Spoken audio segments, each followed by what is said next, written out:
नमस्कार, आदाब, सत श्री अकाल, जय भीम, जोहार। मेरा नाम है नवीन कुमार। उम्मीद है कि आपकी दीपावली बहुत अच्छी रही होगी। प्रधानमंत्री जी ने भी अपने तरीके से दीपावली मनाई, लोंगेवाल सैनिक छावनी में। पूरे देश ने देखा। मुझे भी इस बात की बहुत खुशी है कि मोदी जी इस त्योहार पर जवानों के साथ रहते हैं। अच्छा लगता है कि देश का सबसे बड़ा नेता सरहद पर डटे वीर सैनिकों के साथ अपना वक्त साझा करे। भारत की सेना और सैनिकों की वीरता को लेकर हर देशवासी की तरह मेरे मन में भी अगाध सम्मान है। हमारी सेना के ज्यादातर जवान किसानों की संतानें हैं। धरती पुत्रों की विरासत से आते हैं।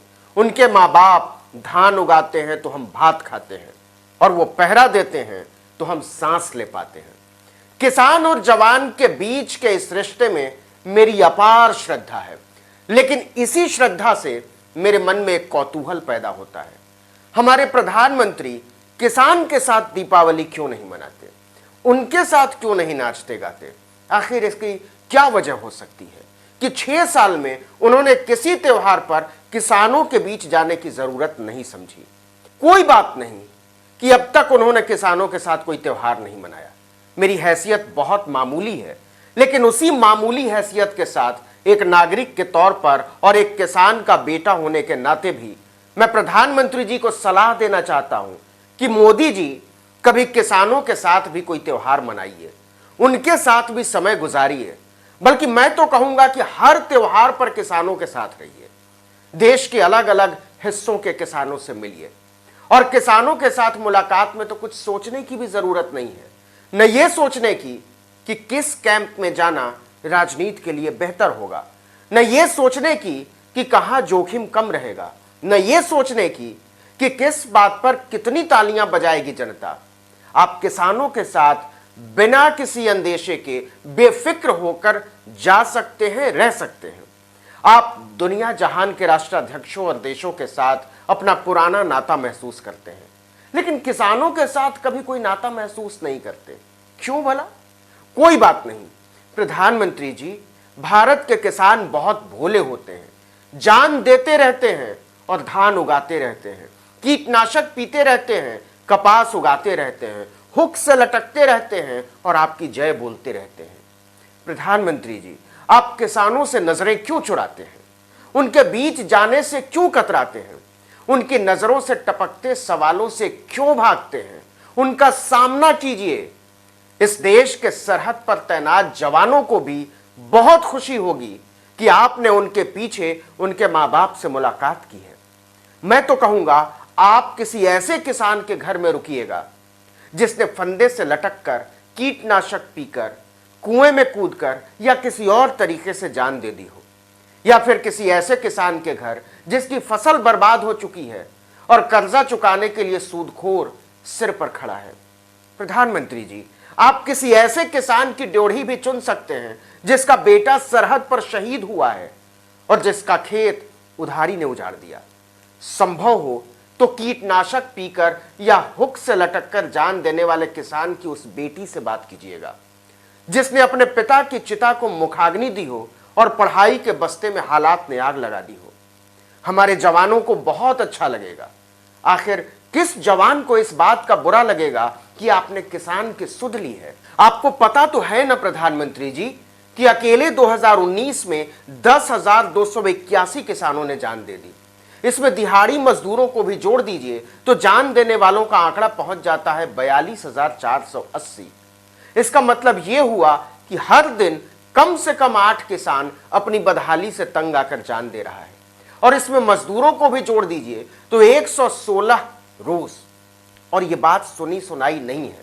18 सितंबर 2020 को कृषि मंत्री नरेंद्र सिंह तोमर ने खुद राज्यसभा में बताया था, सरकारी आंकड़ा है, किसानों को लेकर दुनिया में इतना निर्मम देश पूरे संसार में कोई नहीं है। किसान बहुत मुश्किल में है मोदी जी, बहुत ज्यादा मुश्किल में। आपको उनसे मिलने के लिए महाराष्ट्र भी जाने की जरूरत नहीं है। दिल्ली वाले अपने महल के बिल्कुल बगल में हरियाणा चले जाइए। आप ट्विटर पर बहुत रहते हैं, शायद देखा होगा आपने संसद में जब आनन फानन में रातों रात उनके स्वाभिमान को कुचलने वाले कानून बना डाले तो देश भर के किसान सड़कों पर उतर पड़े थे। हरियाणा में तो आप ही की सरकार है ना मोदी जी। पुलिस ने अनाज उगाने वाले किसानों की लाठियों से कमर तोड़ दी थी। सैकड़ों किसानों को बंद कर दिया गया था, उनके खिलाफ मुकदमे लिख दिए गए थे। किसानों से किसी को क्या खतरा हो सकता है मोदी जी, लेकिन आपको महसूस होता है, पता नहीं क्यों। मत डरिए, किसान इसी देश के लोग हैं, उनके बीच जाइए।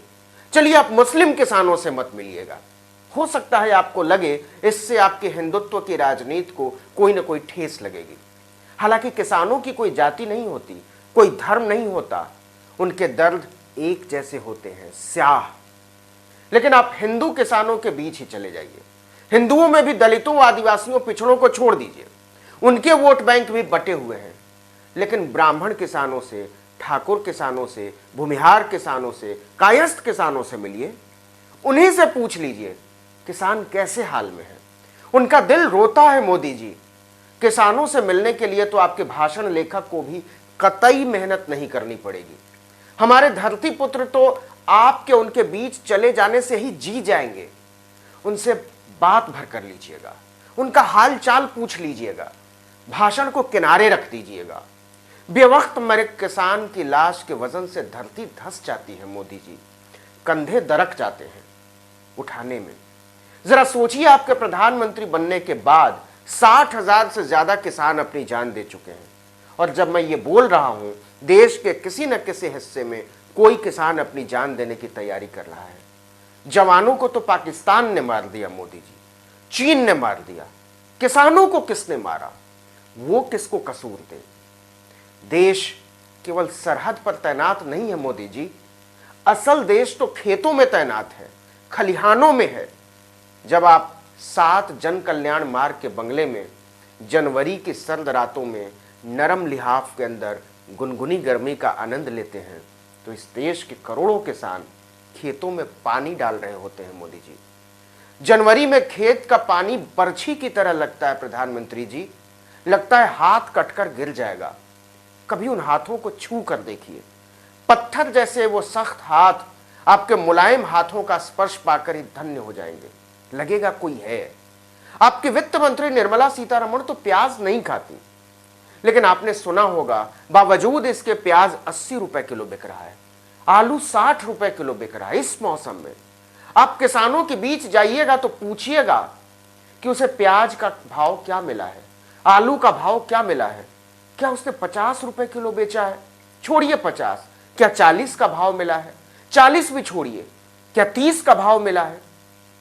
और अगर नहीं तो वो कौन लोग हैं मोदी जी जो किसानों का आलू प्याज कौड़ियों के दाम पर खरीद कर गोदामों में भर रहे हैं और देश के साधारण लोगों को लूट रहे हैं?